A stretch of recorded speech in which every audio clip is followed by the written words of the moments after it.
Hello! నిన్నటి వీడియోలో అయితే మేము శ్రీనివాస మంగాపురంకి వెళ్ళాం కదా! అక్కడైతే 2 టైప్స్ ఆఫ్ దర్శనాస్ అలో ఉంటాయి. ఒకటి ధర్మ దర్శనం అండ్ సెకండ్ వన్ వచ్చేసి అమౌంట్ తీసుకొని దర్శనం చేయించుకోవడం అనమాట. ఈచ్ వన్ పర్సన్‌కి 50 ఆర్ 100 రూపీస్ తీసుకుంటే స్పెషల్ లైన్‌లో వెళ్ళిపోవచ్చు. శ్రీనివాస మంగాపురంలో కొంచెం క్యూ లైన్ ఎక్కువగానే ఉంటుంది. అండ్ అక్కడ ప్రత్యేకంగా తులసి మాలలైతే అమ్ముతూ ఉంటారు. అవి దేవుడికి సమర్పిస్తే మంచిదని. కానీ తీసుకెళ్ళిన తులసి మాలలు దేవుడి ముందు ఉన్న బుట్టలో వేసేస్తారు. అదొకటే నాకు కొంచెం నచ్చలేదు. అండ్ మోరోవర్ అక్కడ వచ్చేసిన శ్రీనివాస మంగాపురంలో వెంకటేశ్వర స్వామిని చూసిన తర్వాత అక్కడ చూస్తే మళ్ళీ నిజంగా ఏడుకొండల వాడిని చూసినట్టే అనిపిస్తుంది. అండ్ మోరోవర్ కొత్తగా పెళ్ళైన వాళ్ళు కొండెక్కకూడదని అంటుంటారు కదా! అలా కొండెక్కకూడదు అనడానికి నిదర్శనం అయితే కొత్తగా పెళ్ళైన వాళ్ళని ఇక్కడ దర్శనం చేసుకుంటే అక్కడ దర్శనం చేసుకున్నంత పుణ్యం ఉంటుందంట.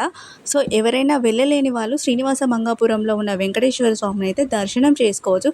ఇంకా ఆ సరౌండింగ్స్‌లో వెంకటేశ్వర స్వామి నామాలు రాసే బుక్స్ అయితే అమ్ముతుంటారన్నమాట. అవి తీసుకొని వెళ్ళొచ్చు. ఆల్ ఓవర్ షాపింగ్ మాల్స్ అయితే అక్కడ పెద్దగా ఏం లేవంటే షాపింగ్ చేసే ఐటెమ్స్. కానీ బకులామాత టెంపుల్‌తో పోలిస్తే శ్రీనివాస మంగాపురంలో దర్శనంకి టైమ్ టేకింగ్ అని పడుతుంది. మోరోవర్ స్పెషల్ తీసుకోకపోతే మాత్రం ఒక 2, 3 అవర్స్ అయితే పడుతుంది రష్ ఉన్న రోజుల్లో. రష్ లేని రోజుల్లో నార్మల్‌గా వెళ్తే 1 ½ అవర్ అయితే పడుతుంది. మోరోవర్ అక్కడికెళ్ళిన తర్వాత ఆ వాతావరణం అయితే చాలా ప్లెజెంట్‌గా అనిపించింది. అండ్ ఇక్కడే శ్రీనివాస స్వామికి కళ్యాణ ఘట్టాలు సమర్పించే ఆలయం అనైతే ప్రత్యేకంగా చెప్పుకుంటారు. కానీ లిటరల్లీ అక్కడ వెంకటేశ్వర స్వామిని చూస్తే మాత్రం తిరుమల తిరుపతిలో వెంకటేశ్వర స్వామిని చూసినట్టే అనిపిస్తుంది. ఈ వెంకటేశ్వర స్వామిని ఇక్కడ దర్శనం చేసుకున్న తర్వాత ఆ చుట్టుపక్కల ఉన్న వేయినామాల సైడ్ నుండి వెళ్తుంటే ప్రసాదం తీసుకొని మళ్ళీ రిటర్న్ వచ్చే టైంకి రైట్ సైడ్‌లో ఒక నమూనా ఆలయం అయితే ఉంటుంది. అక్కడ పెళ్లి పనులు స్టార్ట్ చేయడము, అక్కడ ఊరేగింపు చేయడానికైతే ఉంటుంది. మేము వెళ్ళింది గోవిందరాజస్వామి బ్రహ్మోత్సవాల టైంలో కాబట్టి అక్కడ రష్ అయితే నార్మల్‌గా లేదు. చాలా ఉంది.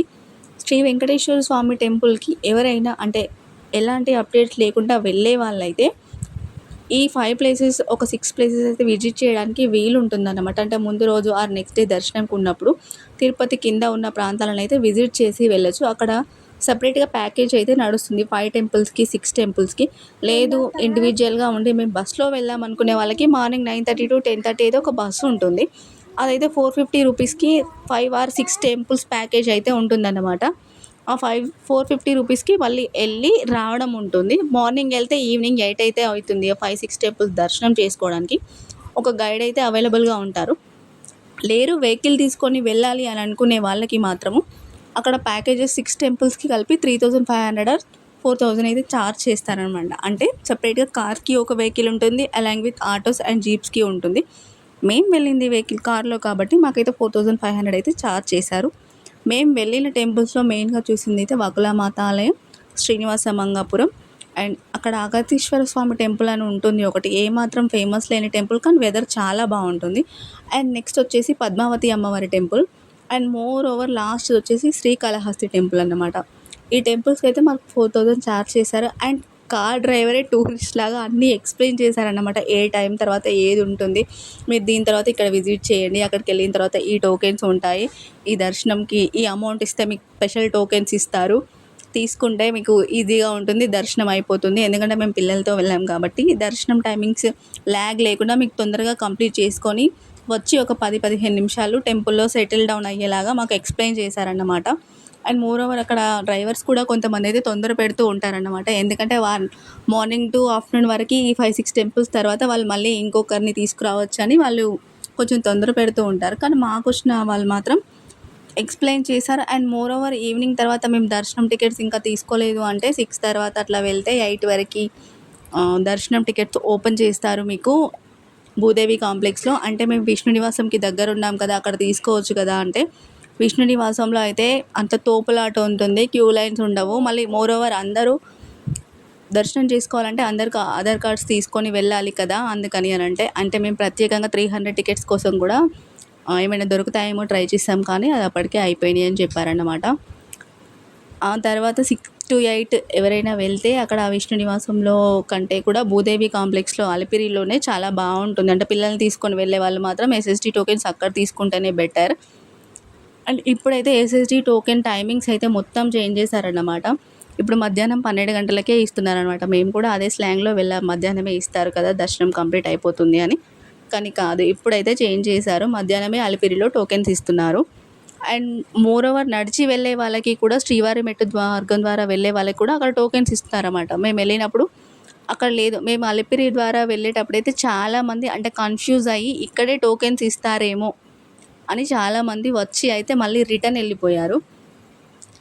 చాలా అక్కడికెళ్ళిన తర్వాతనే రూల్స్ అన్నీ అంటే కొత్తగా తెలుస్తాయి. కొత్తగా వెళ్ళే వాళ్ళకి. ఎప్పుడూ అప్డేట్ ఉండే వాళ్ళకి కాదు గానీ సడన్‌లీ ఇట్స్ టైమ్ ఫ్రీక్వెంట్‌లీగా చేంజ్ చేస్తూ ఉంటారు. ఇంకా విష్ణు నివాసంలో రూమ్స్ తీసుకోవాలనుకునే వాళ్ళకి మాత్రం మధ్యాహ్నం 12 గంటల తర్వాత నుండి రూమ్స్ అయితే ఓపెన్ చేశారన్నమాట.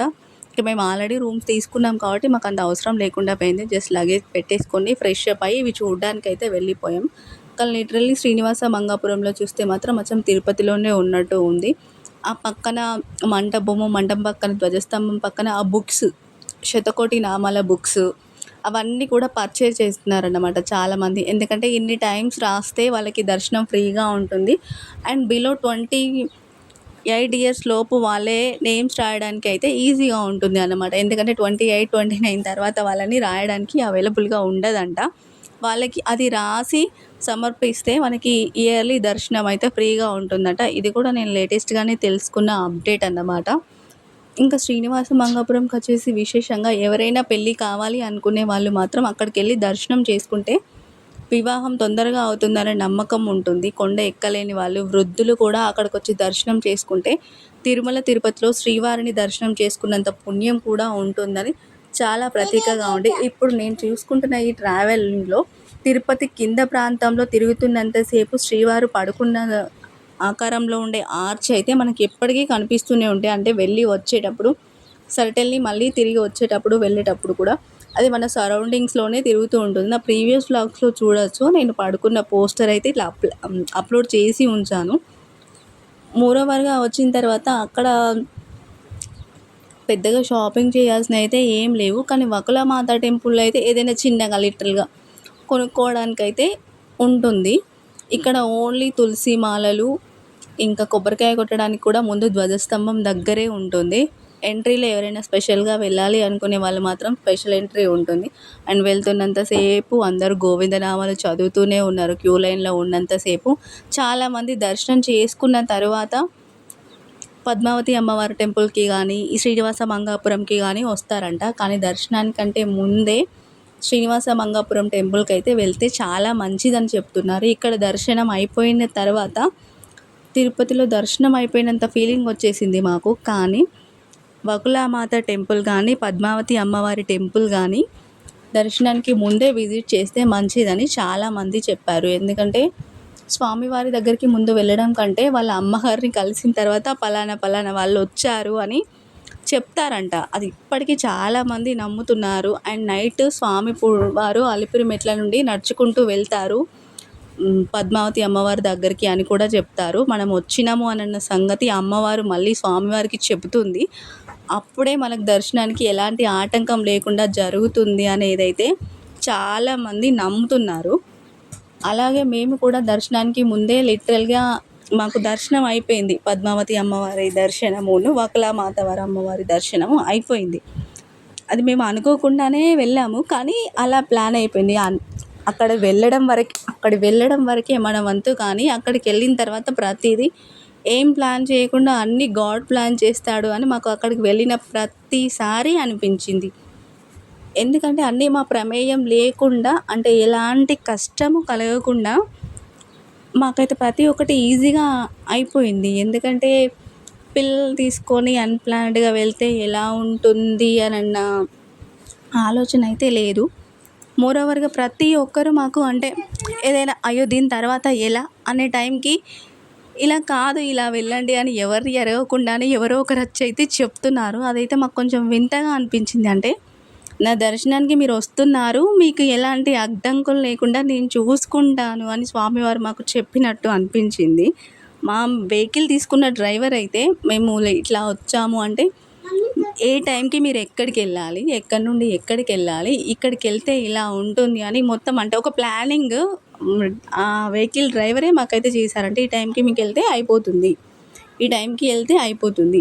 కానీ మేము